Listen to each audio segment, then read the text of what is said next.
Budaya kejut sahur beramai-ramai ni adalah satu budaya yang datang daripada negara jiran. Okey, ini adalah budaya negara Indonesia daripada dulu lagi. Dan sejujurnya, tak payahlah nak bawa budaya ni masuk ke Malaysia. Tak payah, orang Malaysia tak perlu nak ikut budaya ni. Kau sedar diri, kau tu penumpang. Kau tu penumpang, kau tu pekerja kat sini. Aku tahu Indonesia tu susah, tak ada duit.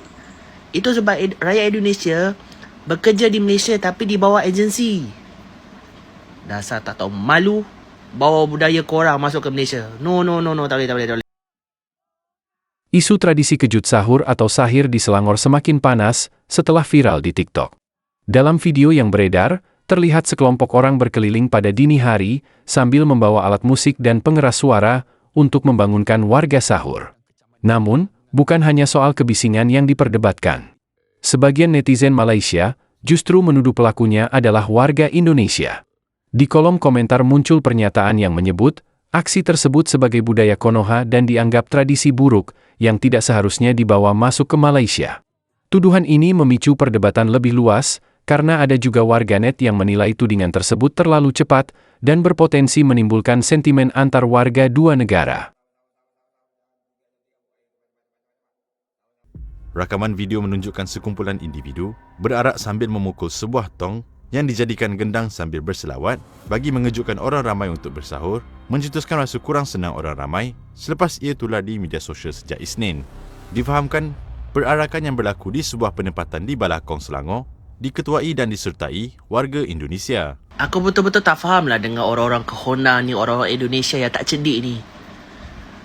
Perlu ke nak bawa budaya kejut sahur gendak dengan gendang-gendang, gendang-gendul, lepas tu buat speaker sahur. Lepas tu ada lagi teruk lagi. Naik motosikal sambil horn bunyi kuat. Benda ni.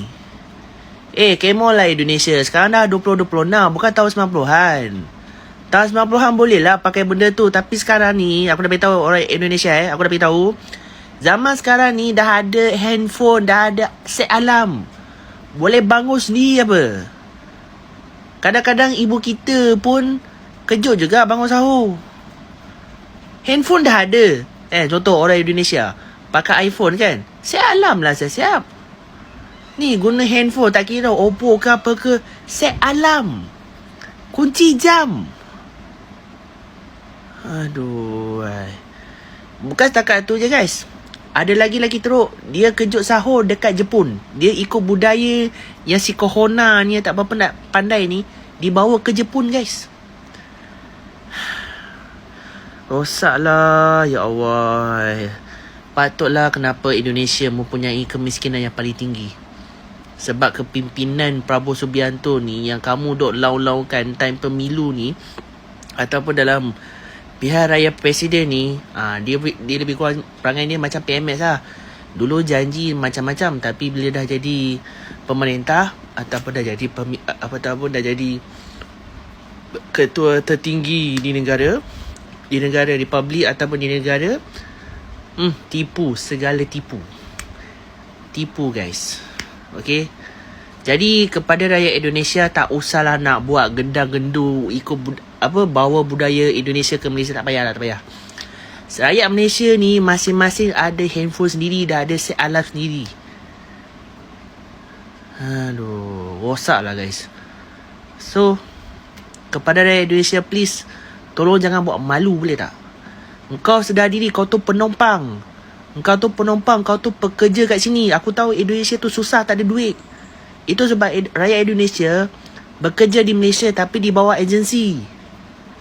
Dasar tak tahu malu bawa budaya korang masuk ke Malaysia. No, tak boleh. Budaya kejut sahur beramai-ramai ni adalah satu budaya yang datang daripada negara jiran. Okey, ini adalah budaya negara Indonesia daripada dulu lagi. Dan sejujurnya, tak payahlah nak bawa budaya ni masuk ke Malaysia. Tak payah, orang Malaysia tak perlu nak ikut budaya ni.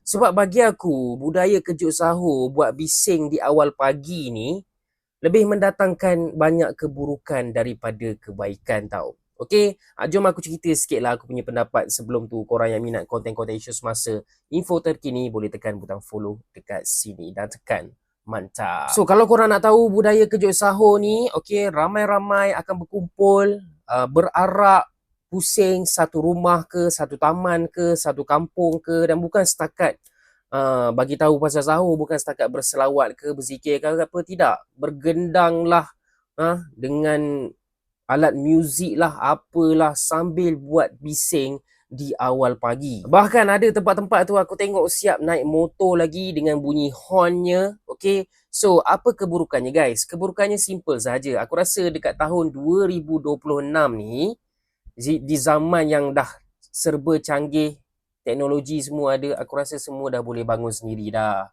Phone masing-masing dah ada alarm. Masing-masing ramai yang ada family, mak boleh kejut, ayah boleh kejut, isteri boleh kejut, suami boleh kejut. And kalau tak ada semua ni, aku rasa dia tu tak nak pun bangun sahur. Okay? Kalau dia dah tak set alarm, tak buat apa, memang dia tak nak bangun sahur. Cuba kau bayangkan ada someone ni, dia kerja hospital, okay? Dia buat OT, lepas tu dia balik rumah pukul 4 pagi, dia dah sahur awal-awal siap-siap, dia dah sahur siap-siap awal-awal, pukul 3 macam tu dia dah sahur, so dia nak tidur terus lah. Pukul 4 dia tidur. Tiba-tiba 30 minit kemudian, dia dengar bunyi bising gila, bunyi horn, bunyi semua ni lah. Kejut dia sahur.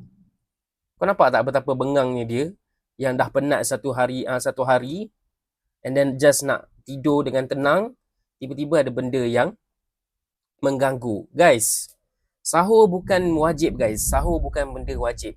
Okay? Sahur ni sunat. Okay? And sahur ni tak perlu hujung-hujung pun. Yes, memang lebih baik di hujung-hujung. Tapi kalau orang tu nak sahur pukul 2, pukul 12 pun tak ada masalah kan? Seorang profesor Malaysia mengkritik tradisi kejut sahur yang viral di Selangor. Ia menilai tradisi tersebut tidak baik dan tidak sesuai dengan ketertiban masyarakat, serta menghimbau agar rakyat Malaysia tidak membawa praktik yang dianggap berasal dari Indonesia ke negaranya. Padahal tradisi membangunkan sahur tidak hanya ada di Indonesia. Di negara Timur Tengah seperti Mesir, juga terdapat tradisi serupa yang sudah berlangsung sejak lama saat Ramadan. Polemik ini kembali memunculkan perdebatan soal sentimen terhadap Indonesia. Baik, budaya mengejutkan orang ramai untuk bersahur ni adalah satu budaya yang telah lama berlaku sebenarnya. Mungkin tidak popular di negara kita. Contoh, masa saya belajar di Mesir, memang ada sebahagian daripada penduduk di sana yang mana mereka mengambil inisiatif untuk memukul gendang dan menyebutkan sahur. Jadi, ada amalan mengejutkan untuk sahur ni ada. Cuma yang saya tengok dalam video ni adalah menjadikan seumpama satu pesta. Dengan menyanyi, dengan bergondang, dengan berarak-arak. Itu mungkin cara itu. Kalau sekadar nak menyebutkan untuk sahur, kita lalu sahur, ketuk gendang, sahur, itu mungkin tidak menimbulkan isu. Tetapi apabila keadaan sebegini dan dalam masyarakat kita ni, masyarakat majmuk, mungkin menyebabkan pandangan bukan Islam itu mengganggu mereka. Jadi kita kena cuba jauhilah sifat-sifat yang menimbulkan sangkaan buruk kepada agama Islam ini. Baru-baru ni timbul pula budaya seberang yang duk bising-bising untuk kejut kejiranan bangun sahur. Ini semua tradisi yang patut dihentikan. Perbuatan tersebut mungkar dan bercanggah dengan syariat Islam yang menuntut kita semua untuk menghormati hak jiran tetangga. Tak semua kejiranan yang perlu bangun sahur. Ada yang uzur, ada keluarga yang memiliki anak-anak yang kecil, ada yang bukan Muslim, ada yang nak uruskan waktu bangunnya sendiri, dan ada yang sedang solat malam untuk mencari ketenangan. Waktu tersebut adalah waktu istighfar, bukan waktu memekik, melolong atau memukul gendang. Kalau masjid pun dilarang untuk menggunakan speaker luar selain azan demi menghormati hak-hak tersebut, apatah lagi perbuatan seperti ini yang tiada kena-mengena dengan Islam. Zaman sekarang zaman telefon bimbit, semua orang pandailah nak set alarm bangun sendiri.